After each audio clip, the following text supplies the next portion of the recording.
All right, what is going on? I've had some requests in the comment section of previous videos of guys wanting walk-arounds and quick little tours of each of the pumps in the fleet. So while we got this little 24-meter Z-boom out here in the yard going through its monthly inspection / cleanup, we'll just take a walk around it. And why not start at the end of the boom? It's not a long walk, trust me. So on this 24, because there's a lot of low clearance work, one of the unique things is we always run this short, I believe it's a 14-inch long, 5-inch to 4-inch reducer. Super handy for when you're trying to work under a low ceiling. It just provides that much more clearance. You don't have that extra bit of reducer hanging or down.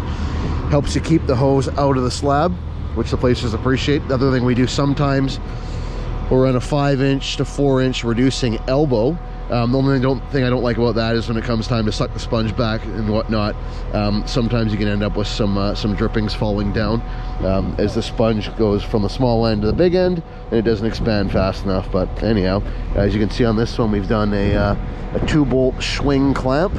This is before we realized that Putzmeister actually has their own 2-bolt clamp and a part number for it, which I'll try and dig up. But this helps the tip gaskets live a longer, happier life. There's a lot less play and deflection in these bolt together clamps rather than your standard snap clamp. So here's the operator right here. What do you want to say? Yeah, so do you think... How many of your 6 coffees have you gotten? All of them.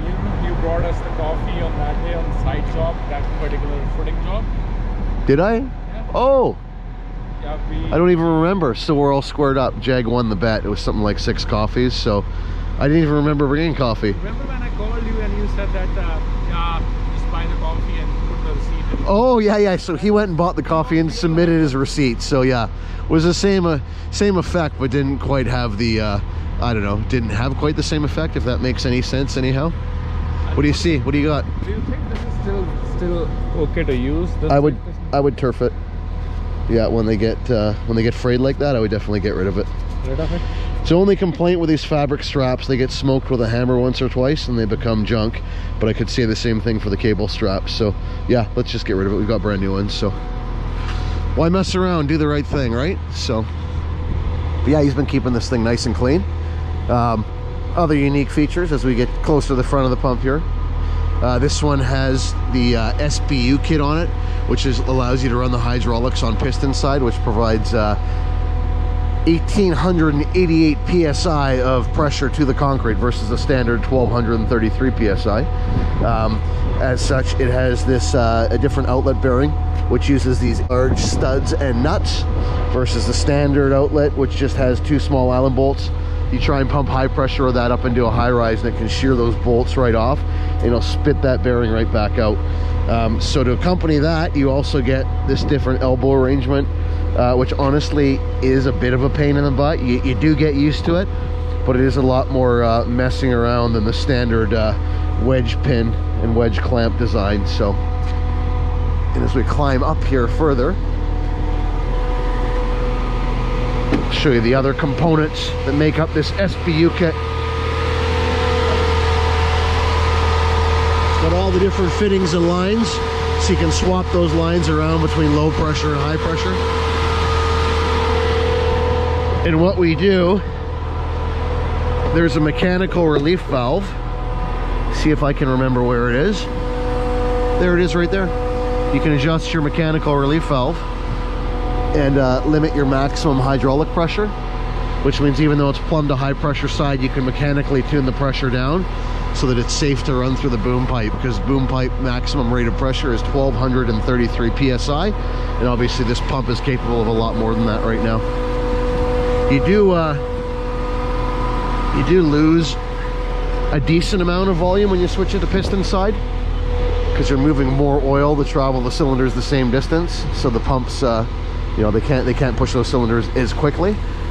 But either way, for most of the work this thing does, even if we get 80, 90, 100 meters an hour out of it, that's totally sufficient. So, oh yeah, and the back outriggers come down on an angle. They don't extend outwards.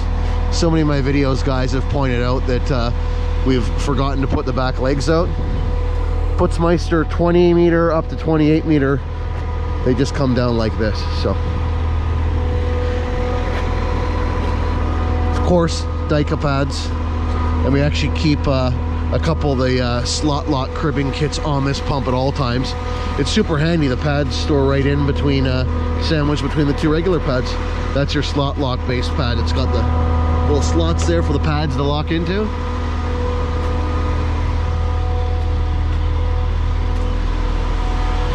And we store the stuff right here. I keep the garbage can up there for when I want to suck back a bucket of water instead of a sponge. I got a video on that. The front spread on this thing is just under 18 feet from center of outrigger to center of outrigger. Fun fact, the new Putzmeister 28 meter is actually only 17 feet, so it's a foot smaller than this, yet has an extra 4 meters of reach. So I think their newly revised 24 meter is only like not even 15 feet wide in the front. So they've made some technological advancements, shall we say. I gave the operator heck about this earlier. Looks great, looks great, looks great. Oh, the skid plate. It's like my pet peeve when they don't keep that skid plate clean. But he's actually otherwise done a really good job of keeping this pump clean. And up in the cab, just standard fare. Good old Mac 10-speed transmission. Air conditioning that actually works amazing. This one we did not, it did not come with the inter-axle lock function, nor does it have diff locks, which I do strongly regret. Because if you pick an axle up on this thing, it just spins. It's kind of dead in the water. And this pump typically is trying to get in and out of some really gnarly job sites, so it would have been nice to have locking axles, but live and learn. Anyhow, yeah, that's about it. What else could I say? I don't know. It's got a 16-cell pump kit from the factory, custom ordered. The 9-cell and or 12-cell was standard fare back in the day, but we had this one option with the 16, just because we do a lot of long line work. And it's amazing, this thing actually does do a lot of heavy commercial work for a little pump. It's often the only pump that can set up. So yeah, between low overhead clearance work, plugging into high-rise, line pumping off the back end, we keep a good amount of hose on here. 20-foot hoses. It's about 80 feet of 3-inch, 100 feet of 2.5, and 100 feet of 2-inch. We're lucky here with our mixes. We get away with running a lot of small line. She's pretty well equipped for anything. So yeah, that is about all I can say about the 24. It's a 2005 model. Still runs awesome. Like, this thing, we've, knock on wood, never had any issues with it whatsoever. That being said, would it be great to replace it with a brand new 28 with that new Putzmeister full flexible support system? Yeah, it sure would. But with the price of new pumps these days and a little bit of uncertainty in our market, I don't think that'll be happening anytime soon, but it's definitely on the wish list. A very, very long and thorough wish list we have. So that's it for today. Let me know what the next pump you want to see is. But this will be the this is the first one where I've done this little walk around with, so I'll kind of work my way through the fleet over the next few weeks here. So there you go.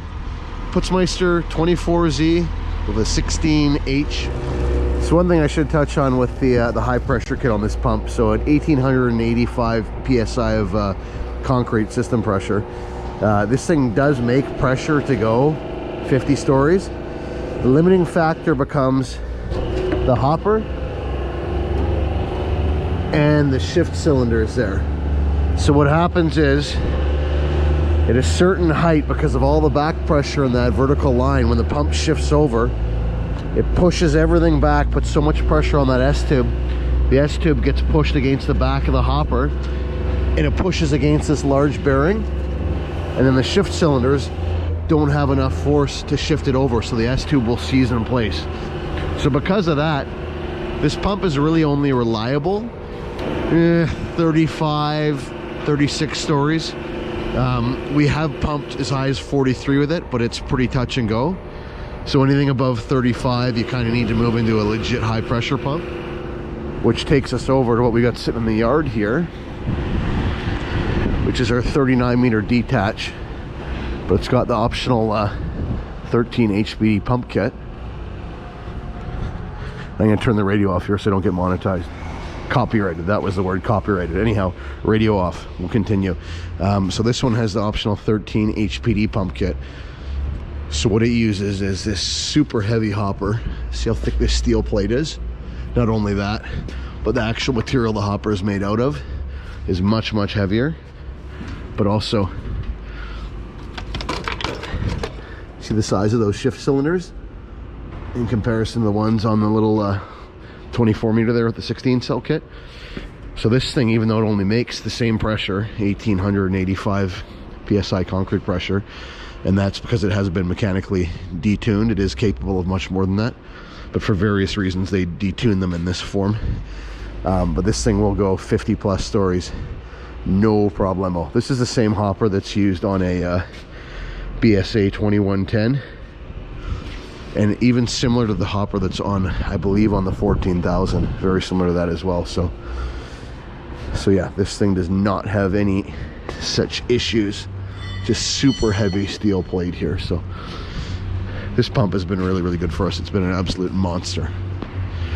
So anyhow, that's kind of the quick difference between a legit high pressure pump and a high pressure-ish pump. So this thing here is the real deal. Like, share, subscribe. Like, share, subscribe. Great, now it's raining. Like, share, subscribe. Over and out.